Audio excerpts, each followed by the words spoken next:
اللہ بڑے ہیں اس لیے اللہ کی ماننے میں خیر ہے. ٹھیک ہے, اللہ نے انسان کو پیدا فرمایا, اپنے ہاتھوں سے پیدا فرمایا اور فرشتوں سے سجدہ کرا دیا. تو اللہ کے ہاں انسان کی بڑی قیمت ہے. یہ اس دنیا کے لیے پیدا ہی نہیں کیا گیا. ہم آخرت کی مخلوق ہیں. اس دنیا میں اللہ نے ہمیں اپنا خلیفہ بنا کر بھیجا, آخرت میں اللہ نے ہمارے ساتھ ہم نشینی کرنی ہے. اللہ نے ہمیں اپنے مہمان خانے میں رکھنا ہے. ابھی مولانا نے قرآن کی آیتیں پڑھی, ہاں, تو کس قدر محبت سے بھری باتیں ہیں اس کے اندر کہ جس نے دنیا میں یہ اللہ کو رب جانا اور رب مانا. مولانا سید خان صاحب کی بات مجھے یاد آتی ہے کہ مولانا فرما رہے تھے کہ جس نے دنیا میں اللہ کو رب کہا, رب فرمایا, اس کے لیے اتنے وعدے ہیں کہ فرشتے موت پر کہیں گے کہ بھئی اللہ تخافوا ولا تحزنوا. ہاں, تو جب ومن احسن قولا ممن دعا الی اللہ کی باری آئی تو مولانا نے کہا اس کی تو پھر بات کچھ اور ہے. ہاں, یہ تو پھر دائی کی بات ہے. ٹھیک ہے, اور پھر اس کے آگے بھی جو حضرت نے پڑھا تو دائی کا بھی ایک مقام پھر اللہ نے بنایا. وہ کیا کہ جب اس کے ساتھ تھوڑی سی اونچ نیچ ہو جائے, کوئی اس کو کچھ سنا دے, تو اللہ پاک نے, کیونکہ وہ اللہ کا سفیر ہے, تو اللہ اپنے سفیر کو جو ہدایات دیتی ہے نا, حکومت ہدایات دیتی ہے اپنے سفیر کو, تو اللہ پاک اپنے سفیر کو ہدایت دے رہے ہیں, ادفع باللتی ہی احسن, معاف کر دینا اس کو, وہ تمہیں سنائے گا. جب تم میری تعریفیں کرو گے نا اس کے سامنے, جب میری بات کرو گے تو وہ تمہیں سنائے گا الٹی سیدھی. ہمارے نبی صادق اور امین جب پھر دیکھو انہوں نے کیا کیا لوگوں نے کہا ان کو, تو وہ سنائے گا. تو ادفع باللتی ہی احسن فاذا الذی بینک وبینہ عداوۃ کأنہ ولی حمیم. اگر تم نے اس کے ساتھ اچھا سلوک کیا تو کل ہم اس کو تمہارا ایسا دوست بنا دیں گے کہ بس اس کی مثال ہی نہیں ملے گی. اور پھر یہ کہ وما یلقاها الا الذین صبروا, یہ تو وہی کر سکتا ہے جو اس وقت زبان پہ تالے لگا لے, ہاں, سن کے کڑوی کسیلی برداشت کر لے. ہاں, وما یلقاها الا ذو حظ عظیم. بلکہ ہمارے ترجمہ صاحب فرما رہے تھے کہ اللہ پاک اس یہاں پر یوں فرما رہے ہیں کہ نہیں نہیں, یہ تو وہ کرے گا جس پر ہمارا خاص فضل ہوگا. ہاں, تو ہم اس دنیا میں اللہ کے خلیفہ ہیں. مسلمان تو پیدا ہی نہیں کیا گیا کسی اور مقصد سے, وہ تو پیدا ہی اس دنیا کے اندر اللہ کا سفیر بننے کے لیے کیا گیا. ہم اس دنیا میں اللہ کے سفیر ہیں, ہمیں پیدا کرنے کی اور کوئی وجہ ہی نہیں ہے. سارے اس ورنہ تو انبیاء بھیجے جاتے, ورنہ تو ہم کہیں نعوذ باللہ من ذالک کہ اللہ پاک کیسا ظلم کر رہے ہیں, بنی اسرائیل پہ ایک کے بعد ایک بھیجا, مسلمانوں پر بھیج ہی نہیں رہے. ہاں, مولوی یوسف صاحب فرما رہے تھے, ان کا میں ان کے بیان میں نے سنا, فرما رہے تھے کہ اس امت کا ہر فرد نبیوں والا کام کر سکتا ہے. اور فرما رہے تھے کہ میں ایسے ہی نہیں کہہ رہا کہ دیکھو اللہ نے سیدنا عمر سے فرمایا, رسول اللہ صلی اللہ علیہ وسلم نے سیدنا عمر سے فرمایا عمر میرے بعد نبی کوئی نہیں ہوتا تو کون ہوتے. پھر فرمایا نہ ان کے خاندان کو دیکھ کر یہ بات فرمائی, نہ ان کے مال کو دیکھ کر یہ بات فرمائی, نہ ان کے حسب نسب کو دیکھ کر یہ بات فرمائی, بلکہ ان کے اندر کی کڑن کو دیکھ کر یہ بات فرمائی. ہاں, کہ اگر نبی تو کوئی ہونا نہیں تھا, ہوتے تو تم ہوتے. یعنی اس امت کا ہر فرد یہ کام کر سکتا ہے, لوگوں کو اللہ کی طرف بلانا. 7-8 سال کے بچے کو کھڑا کرو, وہ آپ کے سامنے تعریف کر دے گا. اللہ نے زمین بنائی, آسمان بنایا, اللہ نے انسان بنائے, اللہ نے یہ بنایا, اللہ نے یہ بنایا, وہ شروع کر دے گا. اور اللہ نے اس امت میں دعوت کی بصیرت بھی رکھی ہے. ہاں, یہ دعوت دینے کی بصیرت بھی ہے اس امت کے اندر. اس کو ہم کہتے ہیں نا حکمت بصیرت. آپ کو دیکھو نا, وہ ایک صحابی غلط وضو کر رہے تھے اور سید اور حسنین رضوان اللہ علیہم اجمعین نے دیکھ لیا. دونوں بھائیوں نے, کیا عمر تھی, ایک کی 8 ایک کی 10, اور دیکھا کہ نانا کے ساتھی اتنے جلیل القدر صحابی اور نانا کے ساتھی وہ غلط وضو کر رہے ہیں. تو اب سمجھانے کا انداز کتنا خوبصورت تھا کہ حضرت وہ بھائی کہہ رہا ہے وضو ایسے ہوتا ہے, میں کہہ رہا ہوں وضو ایسے ہوتا ہے, دیکھیں آپ کون ان سے صحیح کر رہے ہیں. ٹھیک ہے نا, تو 8 سال کے بچے کی دعوت کا انداز دیکھیں آپ. ٹھیک ہے, حکمت بصیرت, یہ امت, یہ کوالٹیز ہمارے اندر پہلے سے موجود ہے. اللہ رب العزت نے یہ صفات دے کر بھیجا ہے.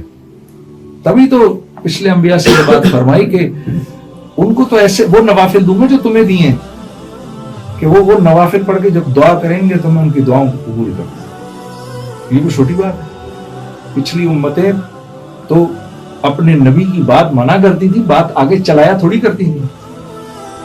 ٹھیک ہے, ہمیں تو بات چلانے کے لیے ہمیں پیدا فرمایا. اور جیسے میں نے عرض کی کہ ہم دنیا کی مخلوق نہیں ہیں, ہم جنت کی مخلوق.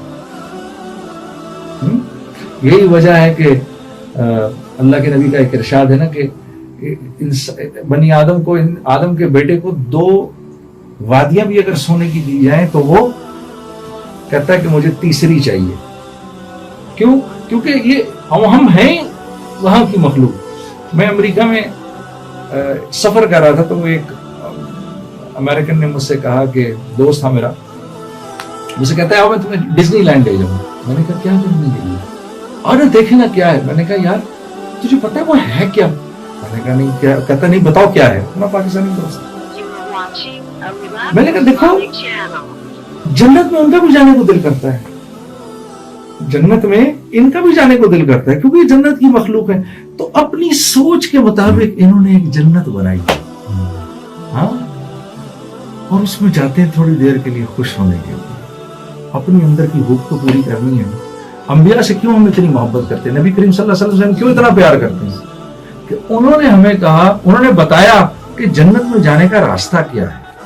ہاں, اور دنیا کی اتنی بے رغبتی ہمارے دل میں ڈالی, اتنی بے رغبتی ہمارے دل میں ڈالی کہ ہم نے کہنا شروع کر دیا اللہم لا عیش الا عیش الاخرہ. ہم نے کہنا شروع کر دیا. صحابہ کو کہا کرتے تھے یا رسول اللہ دنیا کا عیش تو کوئی عیش ہی نہیں ہے, اصل عیش تو ہے ہی آخرت کا. ہاں, اتنی آخرت بولی کہ ہمیں اللہ کو, حضرت علی کرم اللہ وجہ کیا فرما رہے ہیں, میرے سامنے اگر جنت اور دوزخ لا کے رکھ دی جائے تو اس رب کی قسم جس نے علی کو پیدا کیا, میرے ایمان میں نہ اتنا سا اضافہ ہوگا نہ کمی ہوگی. اتنی آخرت بولی, جنت کا راستہ دکھا دیا. اس لیے ہم اللہ کے نبی صلی اللہ علیہ وسلم کے اتنے بڑے عاشق ہیں کہ انہوں نے جہاں سے ہم نکالے گئے تھے ہمیں ہمارے گھر کا راستہ بتا دیا. ہاں, اس دنیا کی خوشی بھی وقتی ہے میرے دوستو, یہاں کا تو غم بھی وقتی ہے.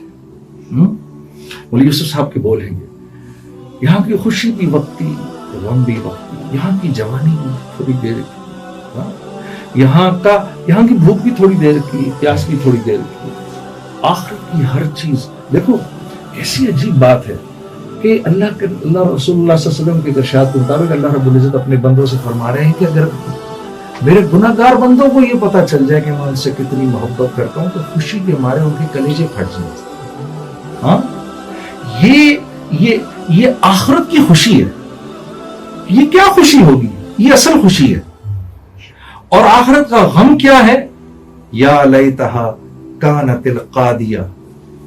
جس کو جو آخرت میں اپنے عذاب کو دیکھے گا, دنیا میں جو چیز اس وقت ہم جس سے سب سے زیادہ ڈرتے ہیں وہ اس کی تمنا کرے گا, وہ کہے گا کاش میں مار ہی دیا جاتا, کاش مجھے پھر موت آ جاتی.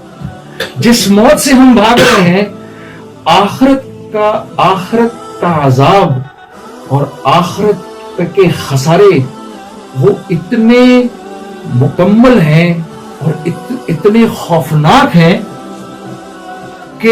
کہ جس کو دیے جائیں گے وہ تمنا کرے گا کاش کہ مجھے موت آ جائے اس وقت, کاش کہ میں زندہ ہی نہ کیا جاتا. مجھے تو معلوم ہی نہیں تھا کہ میرا حساب کتاب ہو. ما اغنا عنی مالی, یہ مالدار کہے گا میرا مال کدھر ہے. ہلک عنی سلطانیہ, میری بادشاہت کہاں گئی اس وقت. میں تو بادشاہ تھا, یہ میں تھوڑی کہوں گا یہ بات, یہ تو بادشاہ کہے گا نا, جس نے بادشاہت دیکھی ہوگی وہ کہے گا نا میری بادشاہت کدھر ہے اس وقت. یعنی یہ بادشاہت بھی تھوڑی دیر, یہ خوشی بھی تھوڑی دیر, یہ شہرت بھی تھوڑی دیر. اور اللہ کیونکہ کریم ہے, انہوں نے ہمیں پیدا فرمایا ہے, ہماری فطرت کو جانتے ہیں, تو اللہ نے دنیا میں بھی کامیابی کے لیے اور آخرت میں بھی کامیابی کے لیے ہمیں دین دے دیا. میں ایک ساتھی کے ساتھ سفر کیا کرتا تھا, 4 ماہ میں میرے ساتھ سفر کیا کرتا تھا. اس کی بات ایک مجھے نہیں بھول تھی. وہ اکثر چلتے چلتے ایسے ہی بات کیا کرتا تھا, ہائے یار میں یہ سوچتا ہوں جو اللہ کو نہیں جانتا وہ زندگی زندگی کیسے گزارتا ہو. یہ جملے وہ اکثر ہر وقت یہ ایک جملہ بولا کرتا تھا وہ چلتے چلتے. کیا فکر ہے یار, تھوڑا سا تو اللہ کو جانتے ہیں. جو اللہ کو نہیں جانتا وہ جب وہ پریشان ہوتا ہوگا وہ کیا کرتا ہوگا, جب اس پر کوئی غم آتا ہوگا وہ کیا کرتا ہوگا, جب اس کو ڈپریشن آتی ہوگی وہ کیا کرتا ہوگا. سوچو ابھی سوچو نماز ہی نہ ہوتی ہمارے پاس, ہم کیا کرتے, پریشانی میں ہم کیا کرتے. ایسی بار بھری ہوئی ہے مخلوق جو پریشانی کے وقت, جو خوشی کے وقت بھی اللہ کو, یعنی خوشی کا بھی مزہ تبھی ہے جب اللہ یاد آئے. ہاں خوشی کا بھی مزہ تبھی ہوتا ہے جب آپ کا بچہ نہیں پیدا ہوتا. ماشاء اللہ ماشاء اللہ. مزہ کس بات کا ہے, اس کے کان میں اذان دینے کا. میری گود میں ہوں میں اس کے کان میں اذان دوں, اس کا مجھے مزہ ہے. اب اس میں تو رہنا ہے. اور وہ بڑا ہو کے جب کہتا ہے, جب وہ اللہ کا نام لیتا ہے تو خود اللہ کا نام لینے میں وہ مزہ نہیں آتا جو اس کے منہ سے سننے میں آتا ہے. جب وہ 50 دفعہ تو کہتے ہیں جی میرا بچہ قرآن کا حافظ بنی, نہیں کہتے. ہر بندہ بتاتا پھرتا ہے جی میرا بیٹا جی قرآن کا حافظ, میرا بیٹا قرآن کا حافظ. یعنی ادھر بھی مزہ جو ہے وہ اللہ ہی کی نسبت سے. تو جو نہیں جانتا ہوگا اللہ کو وہ کیا زندگی گزارتا ہوگا بیچارہ, رحم کھانے کے لائق ہے. اس کو تو پتہ ہی نہیں میری مشکل کیسے حل ہوگی. وہ تو یہ کہتا ہوگا اگر میں یوں کرتا یوں کرتا یوں کرتا یوں کرتا یوں کرتا نا تو یہ مسئلہ نہ کھڑا ہوتا. ہاں اور ہم کیا کرتے ہیں یار, رسول یقین نسبت کو اللہ کی بہتری ہوتی ہے. چلو یار نماز پڑھ کے اللہ سے یا اللہ معاملہ ہو گیا ایسے خراب. اللہ پاک حضرت مولانا زکریا صاحب رحم اللہ کی قبر کو نور سے بھرے. مجھے یاد ہے پہلی دفعہ میں نے جب فضائل اعمال کھولی اس میں نے ایک چیز پڑھی. میں جب موقع ملتا ہے ساتھیوں سے کہہ دیتا ہوں, میں نے اس بات کے بڑے نفع دیکھے یقین کریں کہ اے بنی آدم صبح کے وقت 4 رکعت نماز پڑھنے سے سستی نہ کر, میں تیرے سارے دن کے کاموں میں تیرے لیے پورا پڑ جاؤں گا, سارے تیرے دن کے کام کر دوں.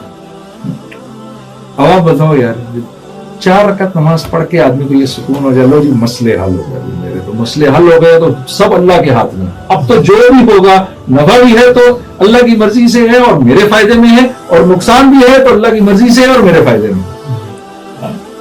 تو بتاؤ جس کو اللہ نہیں مل رہا وہ کیا بیچارہ کیا زندگی گزارتا ہے. آج نہیں ہے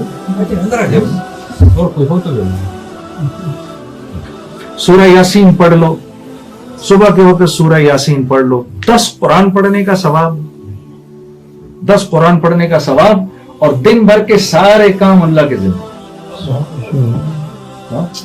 اور وہی رب اگر کہے امن یجیب المضطر اذا دعاہ یکشف السوء, اتنا کہہ کر بھی وہ یہ کہہ رہا ہے, اور وہ کون ہے جو تیرے مضطرب دل کی آواز سن رہا ہے؟ ہم ہیں جو سنتے ہیں. اللہ نے انسان کو بنایا تو انسان کی فطرت کو بھی سمجھتے ہیں. اللہ سب سے زیادہ سمجھتے ہیں انسان کی فطرت. تو جو اس سب سے بڑا احسان میں اپنے اوپر کیا کر رہا ہوں کہ میں اللہ کی مان لوں.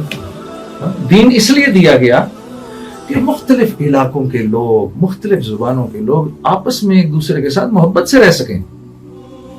ہاں ورنہ قیامت کے دن تو اللہ اس کو بھی چھوڑ دیں گے, ایک نیکی بھی نہیں ہوگی اس کے پاس, اس کو بھی چھوڑ دیں گے.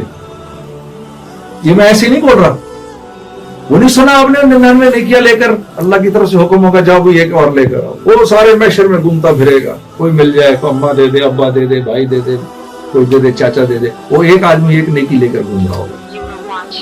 اس سے کہے گا کہ یار کیا مسئلہ ہے یار, ایک نیکی چاہیے, لگتا نہیں کہیں سے ملے گا. یار میرے پاس ایک ہی, یہ رکھ لے چل, تیرا تو کام بن جائے گا. تو وہ خوشی خوشی اللہ کے پاس جائے گا. تو اللہ رب العزت فرمائیں گے یہ آج ہم سے بڑا سخی کہاں مل گیا تجھے. کہے گا یا اللہ اس طرح ایک تھا ایک آدمی, اچھا لے کر آؤ اس کو ذرا. تو نے کیوں دے دی اپنی نیکی؟ یا اللہ یہ ایک ہی تھی. میں نے کہا میرا نہیں کام ہوگا, اس کا بنا. تو اس کے پاس تو ایک بھی نہیں ہوگی. تو قیامت کے دن تو یہ بھی بچ جائے گا. ایک عجیب روایت سنی, ایک آدمی کے لیے جہنم کا فیصلہ ہوگا, فرشتے اس کو لے جانے لگیں گے, پیچھے مڑ کے دیکھے گا وہ. تو اللہ پاک پوچھیں گے کیا دیکھ رہے ہو بھائی؟ اللہ دنیا میں بس سنا تھا تو غفور الرحیم ہے اور تو ایسا ہے اور تو ایسا ہے، تو میں تو اسی آس پر تھا کہ میں بخشا ہی جاؤں گا، تو بس تجھے دیکھ رہا تھا میں کہ شاید تو مجھے معاف کر دے۔ ایک آدمی کے پاس ایک نیکی نہیں ہوگی، ایک نیکی نہیں ہوگی، فرشتے کہیں گے کچھ تو بتا، کچھ ہی بتا دے۔ وہ کہے گا جی بیوپار کرتا تھا، جب پیمنٹ لینی ہوتی تھی تو آسانی رکھتا تھا، جب دینی ہوتی تھی تو فوراً دے دیتا تھا، وہ ایک ہی کام کرتا تھا۔ تو اللہ پاک فرمائیں گے اتنا یہ تو بہت بڑا احسان ہے جو تو میرے بندوں پر کرتا تھا، اس پر جنت کا فیصلہ ہو جائے گا اس کی۔ دین تو دنیا کی زندگی سکون سے گزارنے کے لیے، ہاں، کہ میں بیوی کے ساتھ وہ معاملہ کروں کہ وہ مجھ پر جان چھڑکے، میرے بچے میری آنکھوں کی ٹھنڈک بنے، معاشرے میں لوگ میری عزت کریں، میرے اللہ رب العزت کی طرف سے مجھے لمبی عمر ملے صحت کے ساتھ، مجھے آسانی کا رزق ملے، مجھے مارا ماری نہ کرنی پڑے۔ ہاں، دین اس لیے دیا گیا ہے، اس لیے اس کی بنیاد اللہ رب العزت نے اپنی ذات کو رکھا ہے کہ انسان کی ہر ضرورت اللہ سے جڑی ہوئی ہے۔ یہ میری آنکھوں کا دیکھنا میرے عزیز دوستو، کسی نابینا کو جا کر بولو نا کہ آنکھ دیکھتی ہے، وہ کہے گا نہیں یہ مت بولو، آنکھ تو میرے پاس بھی ہے، یہ آنکھ نہیں دیکھتی، اس میں اللہ کا امر ہے جو تیرے لیے تو ہے کہ تو دیکھ سکے، میرے لیے ہے میں نہیں دیکھ سکتا۔ جو بول نہیں سکتا اس کو جا کر بولو، زبان بولتی ہے، وہ کہے گا نہیں یہ میرے پاس بھی ہے، زبان نہیں بولتی، اس میں اللہ کا امر ہے، تیرے لیے بولنے کی اجازت ہے، میرے لیے نہیں۔ جو سن نہیں سکتا اس کے پاس جاؤ، کان سنتے ہیں، وہ کہے گا مت یہ کفریہ جملہ بول، یہ میرے پاس بھی نہیں، میرے لیے حکم نہیں، تیرے لیے حکم نہیں۔ پاگل کو بولو دماغ سوچتا ہے، وہ تمہیں اپنے سے بڑا پاگل سمجھے گا، کہے گا نہیں دماغ نہیں سوچتا، یہ تو میرے پاس بھی ہے۔ اسی طرح میرے دوستو ہر امر جو ہے وَإِلَى اللَّهِ تُرْجَعُ الْأُمُورِ، آپ کی جیب میں رکھے ہوئے پاؤنڈ یہ آپ کی جیب میں ہے لیکن جڑے ہوئے اللہ سے، یہ اللہ کی مرضی سے، یہ آپ کو نفع دیں گے یا نقصان دیں گے۔ یا آپ کی جیب میں دوائی جو ہے یہ اللہ کی مرضی سے آپ کو نفع دے گی، اللہ کی مرضی سے آپ کو نقصان دے گی۔ اسی طرح یہ روح، یہ جو اندر آپ گئی ہوئی ہے، یہ بھی اللہ کا امر ہے جس کی وجہ سے میں اور آپ زندہ ہیں، اور قبروں میں جو ہے وہ زندہ نہیں ہے میرے دوست۔ ہاں، وہ جتنا بڑا خالق ہے اتنا ہی بڑا مالک بھی ہے، اس کی قدرت بڑی سخت ہے۔ وہ ہمارے نبی صلی اللہ علیہ وسلم سے فرما رہے ہیں ان سے پوچھو کفار سے اس زمین اور آسمان کو کس نے بنایا، یہ کہیں گے اللہ نے بنایا، لا یقولن اللہ، یہ کہیں گے اللہ نے بنایا، لیکن یہ نہیں مانتے کہ ان کی زندگیوں کو بھی میں چلا رہا ہوں۔ یہاں جا کر ہم کمزور پڑ جاتے ہیں میرے دوست۔ ایک واقعہ میں نے پچھلی بار سنایا تھا، یہ میری اپنی زندگی سے کے ساتھ ہوا واقعہ، میں اس کچھ دوستوں نے کہا تھا مجھے دوبارہ سنو بتا دیجیے گا۔ مجھے یاد ہے ہم 4 ماہ لگا رہے تھے، 4 ماہ میرے لگ رہے تھے، اور یہ پہاڑوں پہ بٹگرام کی پہاڑوں پر سفر تھا میرا۔ تو میں ایسے سڑک کے اوپر گشت کر رہا تھا ایک ساتھی کے ساتھ، وہاں کا ساتھی ہے ہمارا، وہ کراچی کا میرا ساتھی تھا، ہم دونوں ایسے گشت کر رہے۔ تو میں نے اوپر دیکھا سامنے ایک آدمی امرود بیچ رہا ہے، ایسے کر کے اس کی وہ جوٹ کی اس کی ایسی وہ ٹوکری ہے، ٹھیک ہے، اس کے اوپر رکھے ہوئے وہ امرود بیچ رہا تھا۔ صرف جاتے جاتے اس نے مجھے دیکھا، میں نے اس کو دیکھا، تو میرے ساتھی سے کہا چل چلتے چلتے امرود ہی کھا لیتے۔ اس کے پاس گیا تو اس نے کہا جی آپ لوگوں کو میں نے پہلے کہاں سے آئے ہیں؟ جی ہم جماعت، ارے جماعت میں ہیں، ماشاء اللہ ماشاء اللہ، کیا کرتے ہیں آپ لوگ جماعت؟ ہم نے کہا جی بس اس طرح ہم نکلتے ہیں، لوگوں کو اللہ کی طرف بلاتے ہیں۔ اچھا تو کیا ہوتا ہے اس میں؟ پھر میں نے اس کو کہا یار اب اس بزرگ کو اس عمر میں اس کو میں دعوت دیتا ہوں، اس کو تو اس طرح لگتا ہے وقت بھی نہیں لگا ہوا، تو میں نے دڑا دڑ اس کو دعوت دینی شروع کر دی۔ ساتھی نے بھی دعوت دینی شروع کر دی۔ اس نے کہا آپ نے کتنی پیاری بات دیکھی، کچھ اور بتائیں مجھے۔ ہم اس کو کچھ اور بتاتے رہے۔ پھر اس نے امرود کاٹ کاٹ کے مجھے کھلایا کہ دیکھو یار میں اور تو کچھ نہیں کر سکتا، آپ کو یہ امرود کھلاتا ہوں، میرے پاس لال امرود ہے، یہ کھاؤ آپ، اور ایک بات مجھے یاد رکھنا۔ تو مجھ سے پوچھنے لگا آپ کیا کرتے تھے؟ میں نے کہا جی میں تو اسے گانے وانے گاتا تھا کسی زمانے میں، تو اب کیا کر رہے ہیں؟ میں نے کہا جی اب تو کچھ نہیں کر رہا، بس اب تو روزگار ڈھونڈوں گا۔ تو مجھے کہنے لگا دیکھو یہ امرود بیچتا ہوں میں، تو یہ امرود جو ہے نا اس کی تعریف کرتا ہوں میں سارا دن، اس پر اللہ مجھے رزق دے رہا ہے. سوچو اگر میں اس کی تعریف کروں گا تو مجھے رزق نہیں دے گا, تو تم اس کی تعریف کرنا. اس کے جملے مجھے آج تک یاد ہیں اس بابا کے. اس دن شب جمعہ تھا جب ہم بعد میں جا کے مرکز پہنچے تو پتا چلا کہ وہ بڑگرام کے امیر تھے, خدا کے بندے, اور مجھ سے کہہ رہے مجھے دعوت دو. تو ان کا ہی بیان تھا ادھر. تو میں یہ سوچ رہا تھا کہ یہ اسلام ہی ہے, یہ دین اسلام ہی ہے, یہ اللہ سے اور اس کے رسول سے نسبت ہی ہے کہ امرود والا جو ہے وہ آج ممبر پر بیٹھا ہوا ہے اور بڑے بڑے علماء اس کو بیٹھ کر نیچے سن رہے ہیں. یہ محمد صلی اللہ علیہ وسلم سے نسبت ہی تو ہے. تو عزیز دوستو, اپنی حیثیت کو پہچانو, ہاں اپنی قیمت تو پہچانو. ہم نے اپنی قیمت اتنی گھٹیا لگائی, ہم نے اپنے آپ کو اتنا, ہم نے یعنی یقین کرو اللہ کے وعدے سچے ہیں, اللہ کے وعدے سچے ہیں, ہمارے یقین کمزور ہے. یقین کرو, تجارت سے, مال سے اور حکومت سے کہ ملنے پر کوئی وعدہ نہیں ہے. نماز پر وعدہ ہے, سچ بولنے پر وعدہ ہے, حلال رزق کمانے پر وعدہ ہے, آنکھوں کی حفاظت پر وعدہ ہے, کان کی حفاظت پر وعدہ ہے, زبان کی حفاظت پر وعدہ ہے. پکی بات ہے, پکی بات ہے. صدقہ دینے پر وعدہ ہے, پکی بات ہے. اللہ کے نبی نے قسم تھوڑی چیزوں پر کہی ہے, صدقہ دینے پر تو قسم اٹھا لی کہ جو صدقہ دے گا اس کا مال بڑھے گا. پکی بات ہے. لا الہ الا اللہ. اب یہاں میں دیکھ رہا ہوں کہ یہ مال ہے, یہاں میں دیکھ رہا ہوں وعدہ ہے. یہ دو راستے ہیں دنیا کے, ایک انبیاء کا راستہ ہے اور ایک مخلوق کا راستہ ہے. مخلوق کے راستے میں شروع کے اندر آسانی ہے, بعد میں پریشانی ہے. نبی کے راستے میں شروع میں تھوڑی سی حجت ہے, پھر راحت ہی راحت. دیکھو نا, میرے پاس یہ پوری بوری ہے, اور یوسف صاحب کی بات میرے ذہن میں آ رہی ہے, پوری بوری ہے, فرماتے پوری بوری ہے اناج کی, بھوک لگ رہی ہے. کہ دو راستے ہیں, ایک تو ابھی کھا لوں اس کو, تو 3-4 دن کے بعد پریشانی شروع ہے, پھر پتہ نہیں کیا ہوگا. اور کا دوسرا راستہ کیا ہے کہ تھوڑی سی پریشانی ابھی اٹھا لوں, اس کو کھیت میں جا کے لگا دوں, تو اس کو لگا دوں, 6 مہینے تکلیف اٹھا لوں, 6 مہینے تکلیف اٹھا لوں. ابراہیم دیولا صاحب کی مجھے بات یاد آ رہی تھی کہ جب آدمی بیماری میں دوائی کھاتا ہے تو پیشاب لال رنگ کا آنے لگتا ہے, ڈاکٹر کے پاس بھاگتا ہے, حضرت خون آ رہا ہے. وہ کہتا ہے خون نہیں ہے, لگ رہا ہے خون ہے, یہ خون ہے نہیں, تھوڑی سی پریشانی اٹھا لے اس دوائی کو کھانے کی, ٹھیک ہے, آگے صحت ہی صحت ہے. تو کہا یہ بوری تو لگا دی اس نے کھیت کے اندر, 6 مہینے تکلیف اٹھائی, پھر زندگی بھر کے مزے کرے گا. تو دنیا میں بس اپنے آپ کو یہ کہو, بس اپنے نفس کو کہو, بس تھوڑا سا ویٹ کر, تھوڑا ویٹ کر لے, تھوڑا اور انتظار کر لے, بس پھر مزے ہی مزے.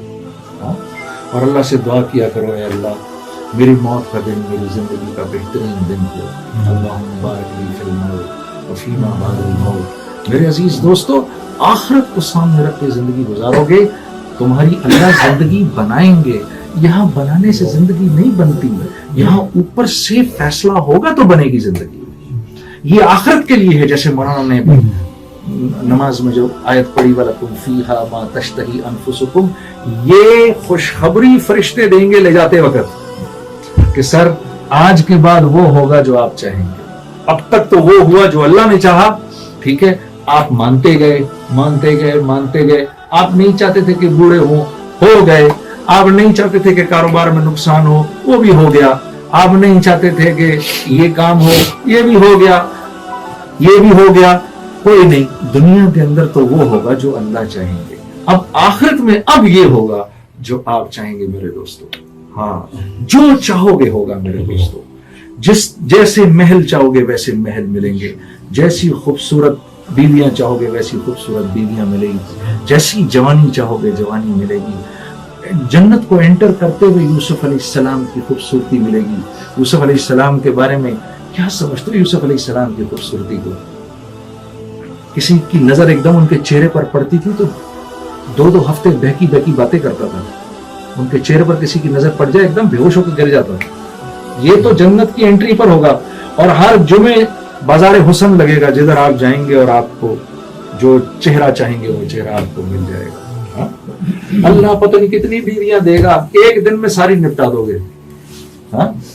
یہاں تو ہمارا ایک دوست مجھ سے کہہ رہا تھا کہ جس دن بیوی لپسٹک لگاتی ہے اس دن میری ٹانگیں کانپنا شروع ہو جاتی.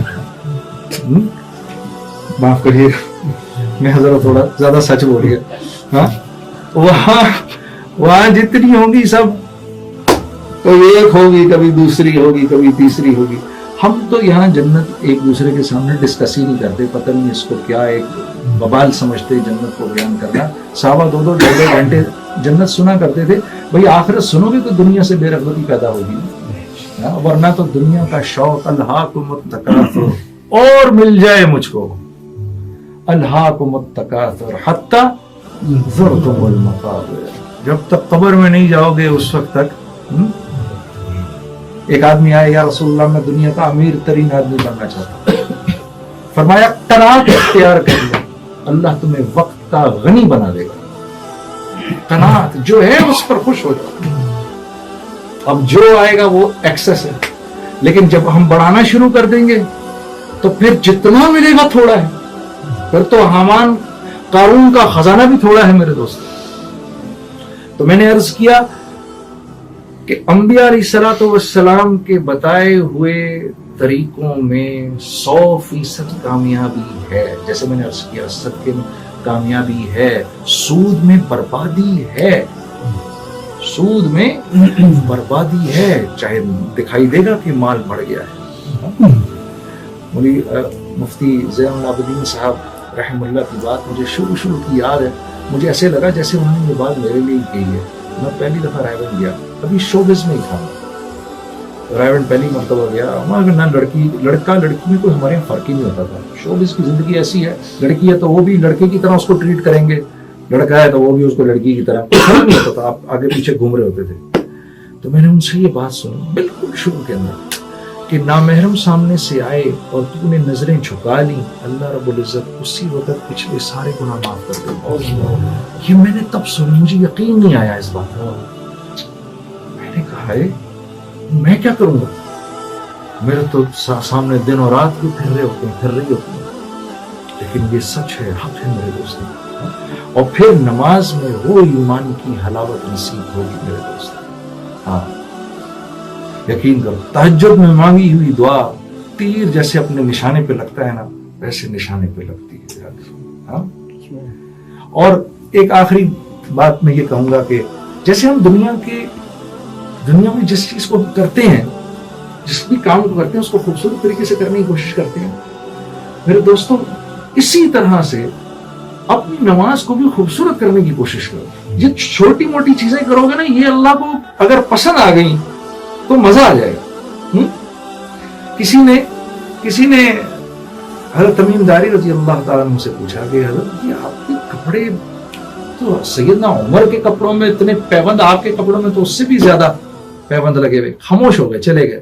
ان کے ساتھ ایک آدمی گھوم رہا تھا, اس نے کہا یہ دنیا والوں کے سامنے ایسے ہوتے ہیں, تہجد کی نماز میں 1000 درہم کا جوڑا پہن کر کھڑے ہوتے ہیں.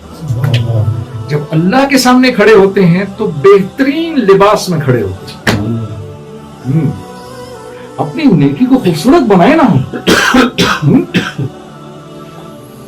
وضو کریں تو ایسا کامل وضو کریں, اللہ بھی دیکھے, فرشتوں سے کہے گی کہ کیا کر رہا ہے. کھڑے ہوں, اطمینان سے کھڑے ہوں, سجدہ کریں, خوبصورت سجدہ کریں. نیچے جب جائیں ناک رگڑیں اپنی اللہ کے سامنے, اللہ فرشتوں سے کیا کر رہا ہے یہ, تاکہ پھر ہم سارے عالم کے لیے فیصلے کرا سکیں میرے دوستوں. سر سے نہ اتاریں اس کو. کبھی ہم نے دکان کے کام کو سر سے اتارا ہے؟ ٹائم پر کھولتے ہیں, جاتے ہیں, خود نہ جا رہے ہیں اولاد کو بھیج دیتے ہیں. ایک ایک چیز کو جاتے ہیں صبح جا کے سیٹ کرتے ہیں. میں کپڑے کا کام کرتا ہوں نا, تو دکان میں جب گھستا ہوں نا تو مجھے عادت ہے سب سے پہلے جاتے ہی آستینیں ٹھیک کرنا شروع کر دیتا ہوں کہ میری دکان خوبصورت لگے. کسٹمر آتا ہے ایسی خوبصورتی سے اس کو بیچتا ہوں کہ بس. اس پر کوئی وعدہ نہیں کامیابی کا کہ تیری زندگی بن جائے گی اگر تو نے کسٹمر کو کپڑے اچھے بھیج دیے. ہاں یہ وعدہ ضرور ہے کہ کسٹمر کو خوش کر کے بھیجا تو ہم خوش ہو جائیں گے. یہ ہے.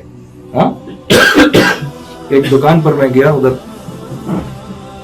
اور مجھے کو پتہ نہیں, وہ آدمی پتہ نہیں کو سمجھا, میرے کو بہت بڑا بزرگ مجھ سے کہنے لگا جنید بھائی ذرا دعا فرمائیے, پھر میرے کو برکت ہو. میں نے کہا دعا نہیں, میں قسم اٹھاتا ہوں اور دکان میں برکت ہوگی. تو وہ کہنے لگا کیا مطلب؟ میں نے کہا یار ایک چھوٹا سا کام کرنا پڑے گا, یہ جو بلہ لگا ہوا ہے نا, خریدا ہوا مال واپس نہیں لیا جائے گا, یہ اتار دو,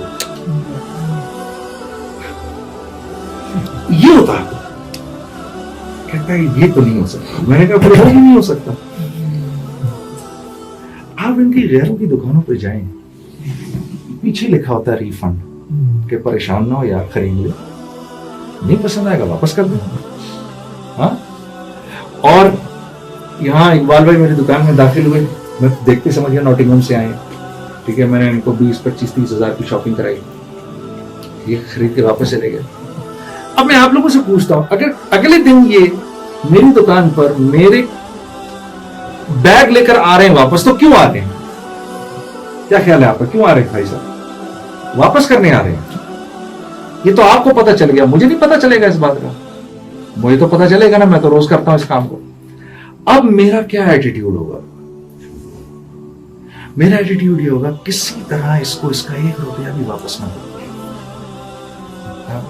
پہلے تو پہچانوں میں ہی نہیں اس کو بیچارے کو. پھر اگر اس نے مجھے 25 دفعہ یاد بھی کرایا, میں کہوں تو کیا مسئلہ ہے میرے ساتھ, پوری کوشش کی اس کو 1 روپیہ نہ دوں. یہ کس دل سے واپس جائے گا؟ ٹوٹے ہوئے دل سے جائے گا نا. اور میرے نبی کا فرمان ہے, تم نے بیچا ہوا مال واپس لے لیا تو جنت کے وسط میں تمہارے لیے ایک محل کی ضمانت میں دیتا ہوں. جنت کا وسط. یہ آپ لوگ تو کہیں باہر سے ہیں, ذرا سینٹرل لنڈن گاڑی تو لے کے جائیں اپنی. آپ 12 پاؤنڈ تو اندر گھسنے کے دینے ہیں آپ نے. اور سینٹرل لنڈن میں اگر آپ کو اپارٹمنٹ مل جائے, اور وہ تو محل کی بات کر رہے ہیں اللہ کے نبی,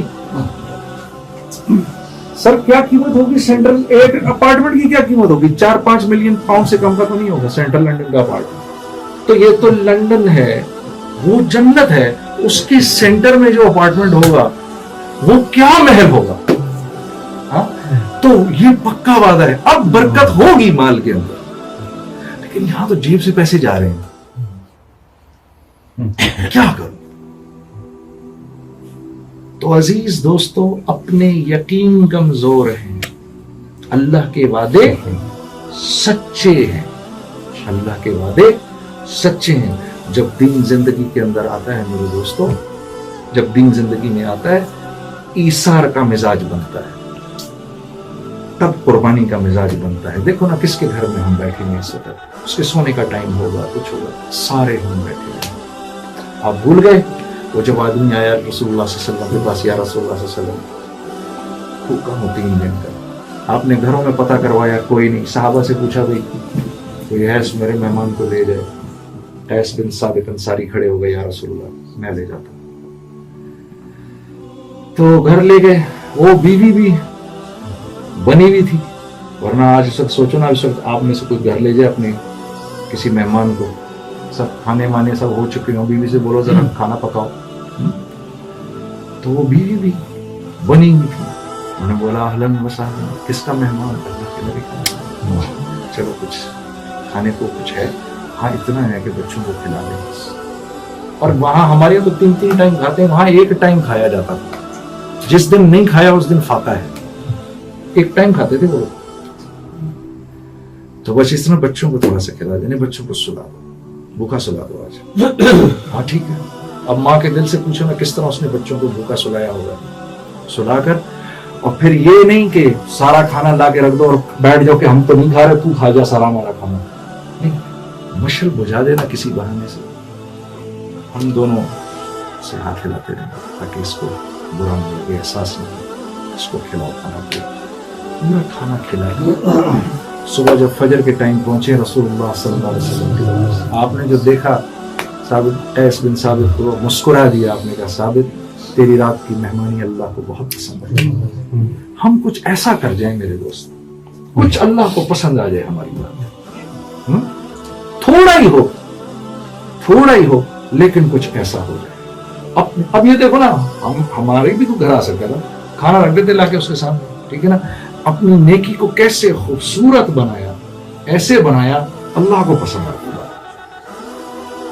تو اپنی نیکیوں کو خوبصورت بناؤ, اللہ آپ کی دعاؤں کو قبول کرے گا میرے دوست, یقین کرو.